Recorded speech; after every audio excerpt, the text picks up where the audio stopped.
fellow diamond painting addicts, and welcome back to Diamond Painting Anonymous. I'm Daphne, and I'm here today for this week's WIP and Chat. If you're new here, welcome. If you're not new here, welcome back. WIP, W-I-P, stands for Work in Progress, and this is mine. You are welcome and encouraged to go grab whatever you are working on and work alongside while I chat, or alternatively, you can treat this as a podcast and just listen while I chat. Today, I have set things up. You might notice my setup is a little different. I've got some shadows. I apologize for that. But I'm going to be trying to film a WIP and Chat using my Josephine wall.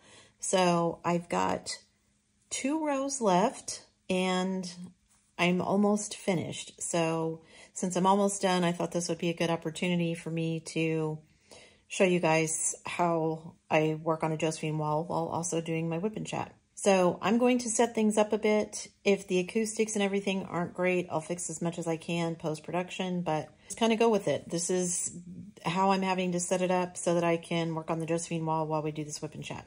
I'm going to zoom into where I'm going to be working, move things around a bit, and I will be right back. Don't go anywhere. All right, I'm just going to grab some drills and get started here. All right, let me start my timer here because I'm all discombobulated today.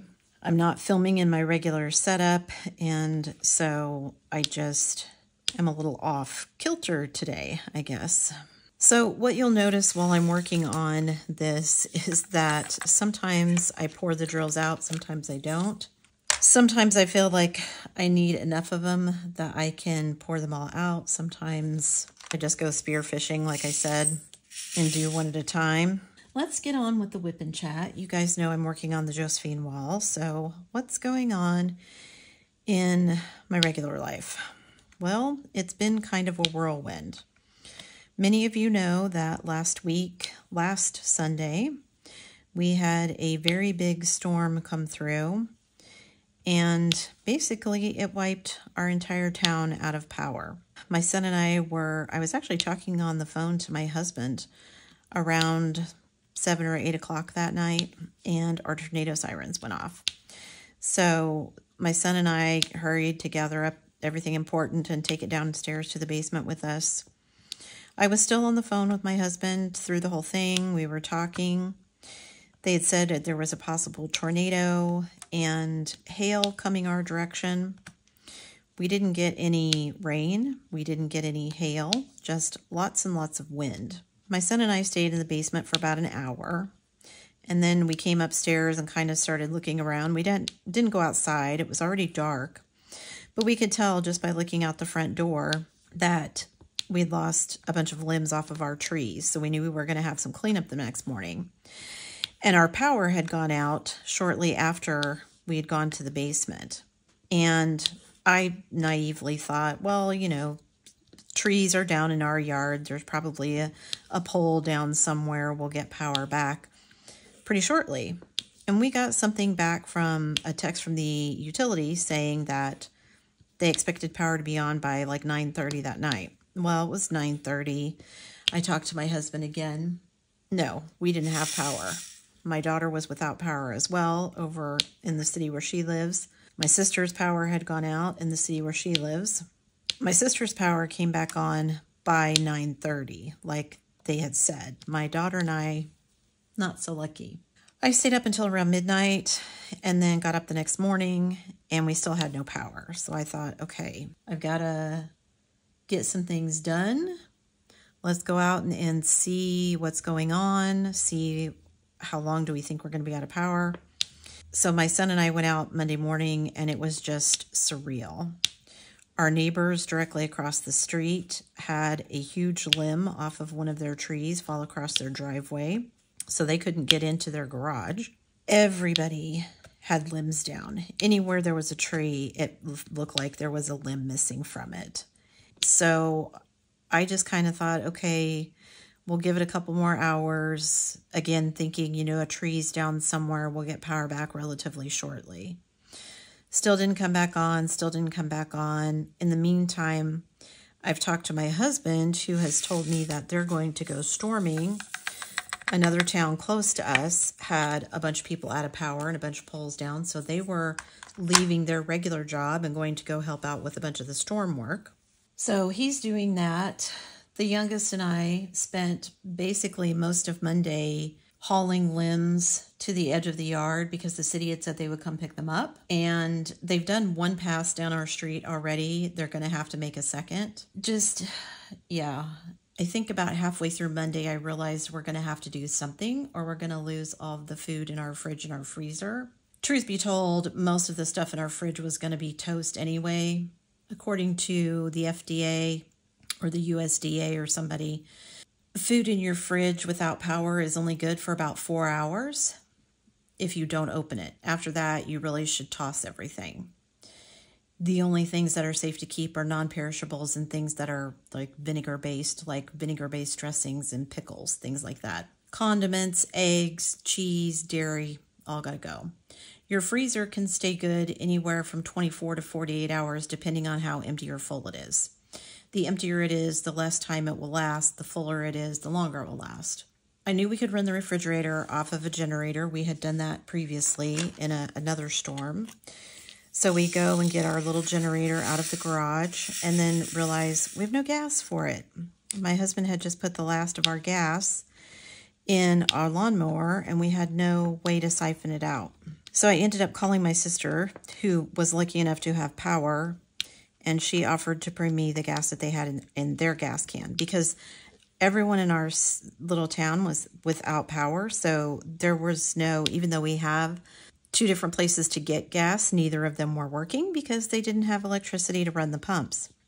So my sister very kindly brought us gas for the generator. So we were able to hook up the refrigerator and at least keep the refrigerator running for a couple of days. We lost probably 70% of what was in the freezer downstairs. We did manage to bring a bunch of meat upstairs and put it in the fridge freezer. But yeah, our grocery shopping was not fun. It was double what it usually is. And I actually ended up taking my oldest shopping because she had to do the same thing. When we went to, I took her to the local Walmart where she's at to get food. The Walmart was bare in many places because they had also been without power and were having to do the same thing. They had to get rid of a bunch of their stock because it had sat in refrigerators and freezers with no power. They were restocking as we were there, but there were still lots of things they hadn't gotten around to yet. So yeah, it was kind of a little bit surreal. When my sister came over with the gas, we kind of went around town and just drove around town looking to kind of see what had happened. My sister was blown away because on the drive to our house, she's like, there's nothing, no real damage or anything. And then she hit town and she's like, once I hit the edge of town, there's just limbs down everywhere. It was definitely an experience. Like I said, not something I ever want to repeat. Being without power that long was not fun. Thankfully, we did have the generator so that we could run that. And we were able to kind of power at least the refrigerator. And the generator also let us power up. We have a small solar-powered battery that we were able to run some fans and charge up some rechargeable lights, keep our phones and our tablets charged, that sort of thing. We couldn't run a lot of things. I wasn't running any major appliances other than the refrigerator. We weren't running hair dryers. My son was upset because he was running out of clothing because he hadn't done laundry before the storm hit. So he was having to hit up my husband's closet for clean t-shirts. And I said, you know, we can wash them in the sink and then hang them outside to dry. But he was just sure power was going to be back on at any moment. And he didn't want to do that because it would be just simpler to wash them in the washing machine. But he was getting pretty cranky at not having any clean clothes. And of course, it was just hot in the house because we had no air conditioning. Like I said, we were able to run a couple of fans. But even at that, it was so hot. You know, my son's room is in the basement, but it was still getting so hot in the house through the day that it wasn't that much cooler in the basement. We had a couple of rechargeable fans that we could run, but of course they don't last all night. Yeah, it was an experience. But everyone came through it okay. Nobody was hurt. Most of the damage was to trees. There was some property damage, but what property damage there was, with one exception, was all from tree limbs falling on things. So people had tree limbs fall on cars, people had tree limbs fall on their roofs, people had tree limbs fall on carports. Our local bank had a tree limb on top of it. Some people got really lucky and trees fell parallel to housing or fell away from housing, so things weren't damaged. There were some poles that were taken out, but other than that, I really think it's going to get classified as straight line winds because there just wasn't enough other kind of damage, I don't think, for them to declare it or tornado. We'll see what happens. I could be wrong, but I think that's what's going to happen. So hubby came home. He spent 2 days working the storm, and then they went back to their regular job, but he took this week off for vacation. So while he is off this week, we're going to be trying to do as much as we can to get our house ready for sale and to get ready for the move, pack things up, that kind of thing. We have taken advantage of, my son is actually gone this weekend. He went out to go to a lake house of one of his friend's parents. They're all going up there for the long holiday weekend. It's Memorial Day weekend here. So they're all going up there for the weekend so that they can spend some time together. They're all kind of done with school now and graduated and all that kind of good stuff. So I guess a little last hurrah with them before we move. But we're taking advantage of him being gone and taking the opportunity to paint and fix up his bathroom. It's probably the one that needed it most. It's the one that my kids have used through their teen years, and it's a little rough around the edges. So my husband and I are taking the opportunity while he's gone and no one's using it to paint it, make any repairs that we need to. There was some peeling paint in there. Hubby has taken off the door. We're going to repaint the door as well. We've got some other interior doors we need to repaint, and just taking the opportunity while he's gone to get that done. Everyone is coming over today to do birthdays. Pretty much everyone has their birthday at the beginning of the year except for my son. So we're just going to do birthdays with everybody. Hopefully my siblings will be going through everything and deciding what things of mine that belong to my folks that they might want to take rather than me getting rid of them. I've already picked out the things that I'm going to take. There's some things that I know are not going to make the trip. But before I threw them away, I wanted to see if either of my siblings wanted them. What else is going on? My youngest has a friend who came over and got part of the sheetrock out of our unfinished bathroom in the basement. And he's supposed to come back and get the rest of it. So that's something we don't have to worry about once that is gone. And then my husband can put on the door to that room down there. And it can just be an unfinished bathroom when we sell the house. We considered trying to get it finished, but it would just, it's not going to be done in the timeline that we need. And honestly, I just don't want to spend the money for it right now. We have other things we'd rather spend the money on, so that's what we're going to do. We did, while hubby is off this week, we did contact a mortgage lender in Canada to find out kind of what we need to do to get pre-approved. We've sent off some information to try and get that process started. And we kind of talked to him about what that process is going to be. I think I'm just reaching the point where there's no way we can know everything. And so I'm kind of hitting my breaking point of I think I'm done asking questions, because that just leads to more questions. And if we continually play the what if game, we're never going to get out of here. So I think I've talked a little bit before about the Canadian mortgage system is different than it is here. You can't get 30-year fixed rate mortgages up there, that sort of thing. However, I don't know all the ins and outs. When we talked to the mortgage guy, we basically said, you know, our plan is to hopefully find something up there, get approved for a mortgage, kind of get everything going so we have some place to land.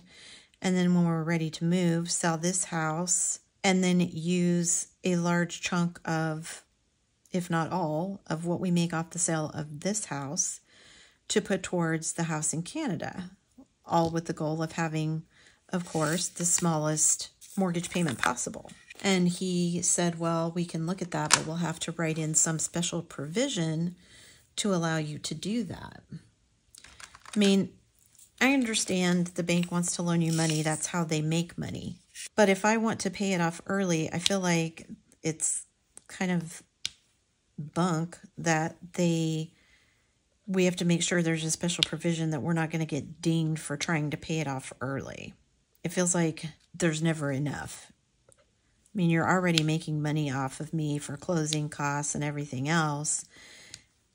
And yes, I've agreed to pay you interest, but if I pay it off early, surely that's a good thing, right? It isn't, because that doesn't work for their business model, and I get that, but it's just annoying.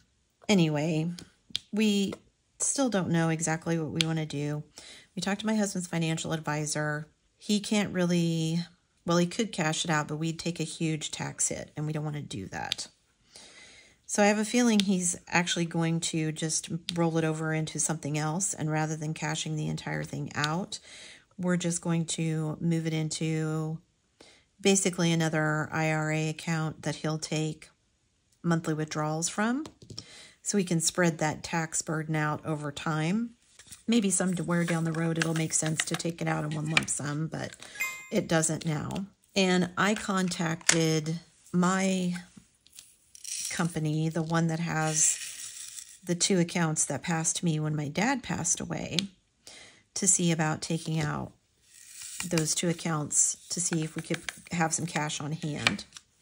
I can't do it. Even though they're my dad's accounts and it's a death benefit, according to this company, I can't cash it out until I turn 59 and a half, even though it's not really my account, it's my dad's account. And when I was asking about it, she gave me some song and dance about, well, they didn't put it in as a terminated account when my dad died, which I'm assuming they didn't do because then they would have had to pay it out somewhere. And because it was coming to me as a death benefit, that didn't make any sense.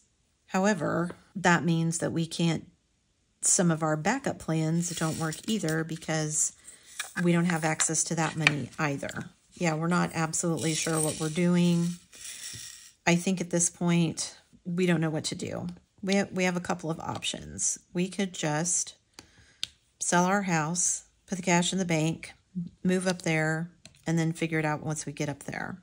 We could sell our house, move up there, either have some place already lined up to rent or find some place to rent, and then rent some place for 6 months, a year, until we figure out what we're doing, till we have a better handle on things up there, and then try for a mortgage.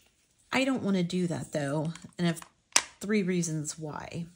1, I don't want to have to pack up and move again 6 months to a year after we just made a 2,000-mile move. That does not sound like fun and does not sound like anything I want to do. 2, we could find some place to rent and just do that while we're waiting and trying to figure out what we're doing. However, I feel like that ends up being money wasted on rent. If we're only going to do that for a year and then we move someplace else, I feel like that money kind of just got blown. I mean, it didn't. It went to supporting us, but you know what I mean. The other thing is, the third thing is that once we sell our house here, that hopefully fairly large chunk of cash will let us put money down on a house up there, which will hopefully, I don't know for sure, but what we're hoping is that that would basically make our mortgage payment less than a rent payment would be. So we could be in a place of our own but paying less than we would be paying in rent. And that money would be going towards a property that we're eventually going to own outright. Hopefully sooner rather than later, depending on when we can cash out whatever. His benefits, my benefits, whatever that would be. Just lots of unknowns and no real way to answer any of those questions. We won't know how much money we have until our house sells. We hopefully will qualify for a mortgage up there. I mean, we could just postpone our timeline a little bit, and instead of moving in July, like we've been talking about, postpone it a little bit and move a little bit later to give us some more time to kind of figure everything out. But I've said before, I think the more time we put it off, the longer it'll be before we get there. So, you guys, and I just realized I thought I pushed the button to start my timer and it didn't start. So that's annoying. Anyway, so just lots of unknowns. It's been a very stressful week with the power being out and hubby being at work and my youngest and I kind of fumbling around and trying to figure things out when we had no power, and generators for the win, definitely. Even if we weren't able to power everything, just the fact that we were able to power the refrigerator was, if not financially helpful, at least mentally helpful because I could at least mentally be like, okay, so we've got some sort of power. We're able to keep our phones running and all that kind of stuff. So it could have been worse. It definitely could have been worse, but it was not fun. But we made it. We made it through. Everybody survived. Now, hopefully we'll have a better handle on what goes on if it happens in the future. Crossing my fingers that it doesn't. I don't think they get too many tornadoes where we're heading in Canada, so hopefully that's not something I have to worry about up there. Crossing my fingers anyway that it's not something I have to worry about up there. Because I don't know if we'll have a basement, depending on what property we end up with. We may not have a basement, so that would definitely be scary to not have a shelter. I know my daughter's apartment does not have a basement, and there's no real shelter close to where she is, so she was just in an interior room with no windows, hunkered down, waiting for everything to kind of blow over. She was a little traumatized by the whole thing. But like I said, we all made it through okay, so it's all good. So yeah, just a super stressful week. This week is going to be busy because we're going to be trying to take care of a bunch of things and get things done while hubby is on vacation. But it's all good. Okay, I'm down to this section where I'm just kind of having to pick out one-offs and do my little spearfishing thing here where I fish one out. I don't think you guys can see the top of this section here, so I'm trying to finish this whole section before I move on to something else, or at least finish these little pieces down here. But I've got so many drawers of everything to pick through to find the ones I need. And I just realized I need a couple more of these up here. Also trying to get this set up so that the camera wasn't bouncing around. I didn't want the camera on the same table as the diamond paintings. I think that would make it less bouncy. I hope it will anyway. All right, what else do I need here? I think that's all for my regular life. Like I said, it was a unusual week. So moving on to my diamond painting life. What's going on in my diamond painting life? Well, I didn't get a ton done this week, which is disappointing. I was hoping to have this painting done by this weekend, and we just spent so much time. I mean, literally, my son and I spent all day Sunday, or all day Monday and all day Tuesday outside picking up limbs and going through everything that I just didn't get a whole lot of anything else done. But it's all good. Even if I'm behind schedule, it's not the end of the world. I'm just going to try and do twice as much this week to make up for it. Like I said, hubby's going to be home. We're going to be working on projects and stuff. So I'm hoping that that actually will let me get projects done a little bit more quickly. House projects done a little bit more quickly since he's here. And then that will give me more time to diamond paint. That's my theory. We'll see how it works out, but that's my theory anyway. So I don't have the Josephine wall done, but that's okay. I have ordered some new kits. I told you a couple weeks ago, I think, that I had ordered some from some new to me diamond painting companies. I'm still waiting on one order. One of them has arrived. I didn't order anything from Diamond Art Club this week, but I am expecting a delivery from them this week. I still haven't got my Jetsons kit because when I ordered the Jetsons, the other kit that I ordered was a pre-order. So I had to wait for, and I think it's this week that pre-order comes in. So hopefully by the next Whip and Chat, I will have that order and be done there. Okay, I moved the camera a little bit, so hopefully you can see everything that I'm going to be working on now. I've kind of finished the blue section, and I'm moving into the brown area of this particular section. And I'm doing what I usually do. I'm working on this sideways. This is the top of the painting, and it goes this way. So I'm orienting my symbols on my bottle caps the way that the canvas is oriented, so don't get confused. Anyway, so I'm waiting on my pre-order from Diamond Art Club. I saw Bella Art is supposed to have another round of new releases, so I'm curious to see what they're going to have, to see if they have anything that I want. I did have 2 totes that I was filling up with my diamond paintings. I thought that was going to be enough. However, I am fairly certain that I'm going to fill up the second tote completely and still have diamond paintings left over, so I need to get a 3rd tote for my diamond paintings.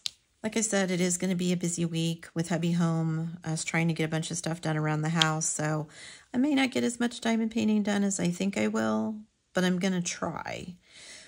Because I really want to finish the Josephine wall before June 1st. I want to have this big project done and off of my plate before DP for Pets rolls around.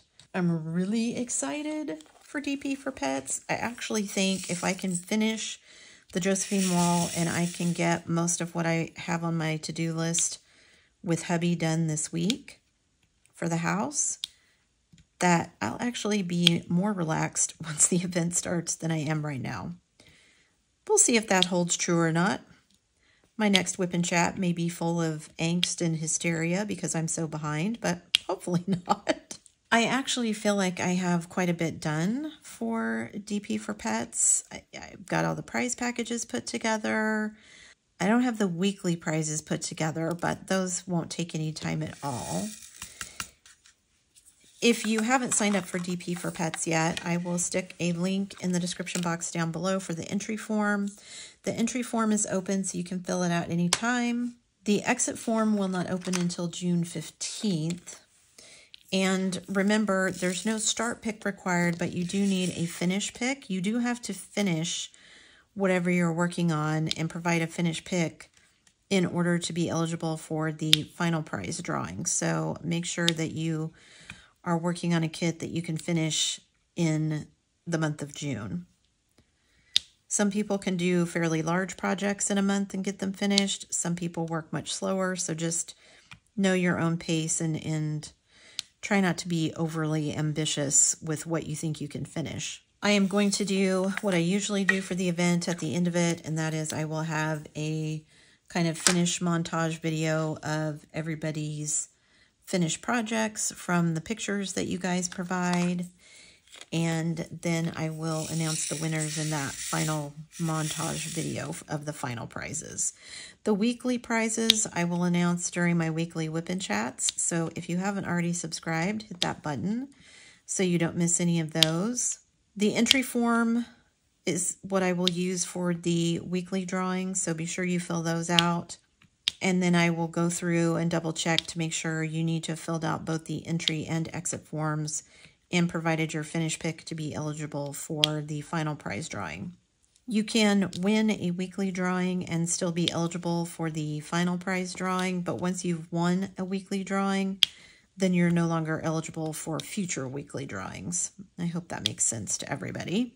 And I'm really excited to see what everybody's going to be working on. I have already seen a lot of pictures of people asking questions of, can I use this? Can I use that? So I'm excited to see what they're going to look like when everybody is finished with them, because they already look amazing. I can't wait to see. Some of them are so cute. I can't wait to see what they look like finished. All right, I have absolutely no idea how long I've been talking. Not as long as I thought I had. Interesting. So yeah, as far as my diamond painting life goes, this week, not a whole lot happened because there was so much going on in my regular life. And that will probably be true again this week, like I said, with hubby and I being busy trying to put together other projects and things.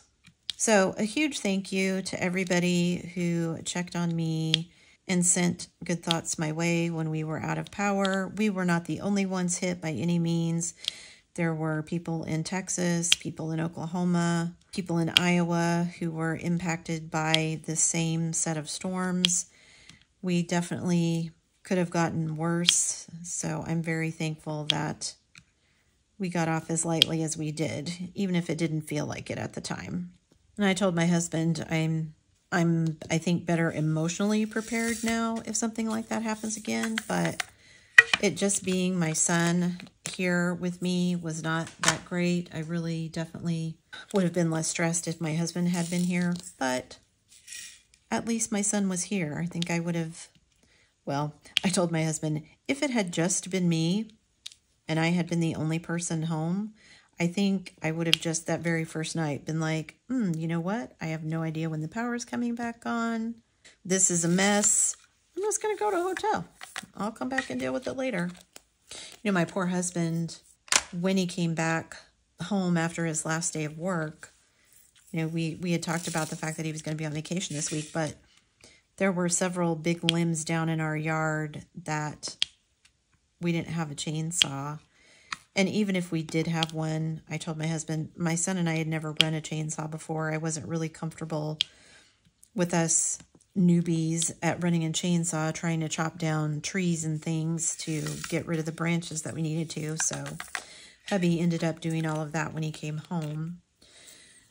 So he added to our little brush pile that is out by the fence waiting for the city to come back and make their second go round of picking up all of the branches and everything.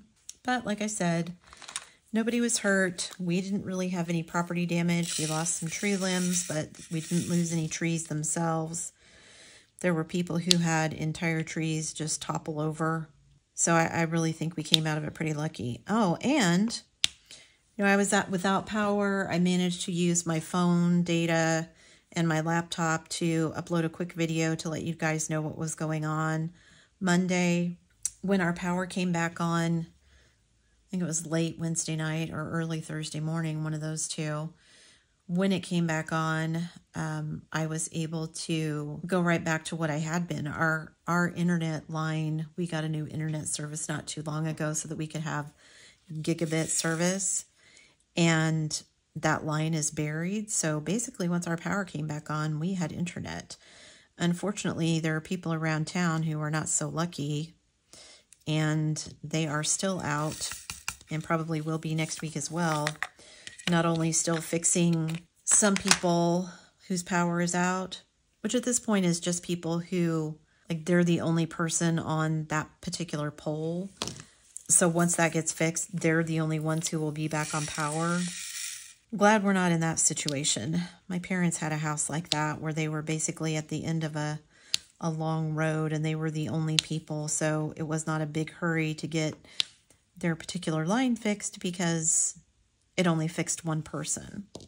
And of course, in an emergency like that, they're trying to get as many people back on as quickly as they can. So it'll be several weeks still of cleanup and things like that. So we'll see what happens. But for now, everything should be basically back to normal. It'll be a little different with hubby home and being on vacation this week, but hopefully a good change.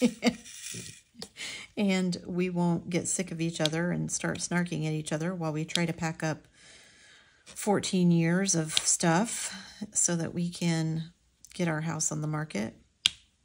We're getting there. It feels like it's taking forever, but also it's just been a slow process and we've not really kind of had a fire under us before now. I think we're now both getting to the point where we know we need to get a move on or we're not going to make our deadline, and we would really like to. So This might be a kind of short whip and chat, you guys. Apologize for that. Hopefully you guys got something out of seeing me work on the Josephine wall. Let me zoom out here so you can see. This is a very confetti heavy section. These, I don't even know if these are meant to be flowers.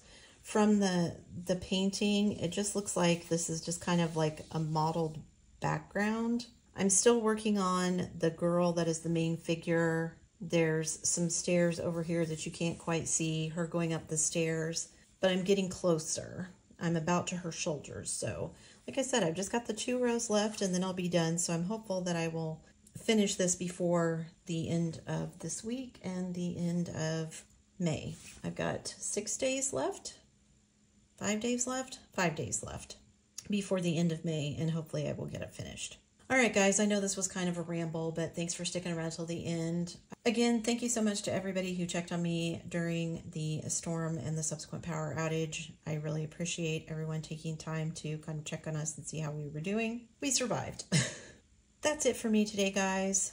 Before you leave, don't forget to do all the things. If you like this video, give it a thumbs up. Hit that subscribe button if you haven't already, and hit that bell notification icon so that you can be informed of future uploads. And as always, guys, thanks so much for watching.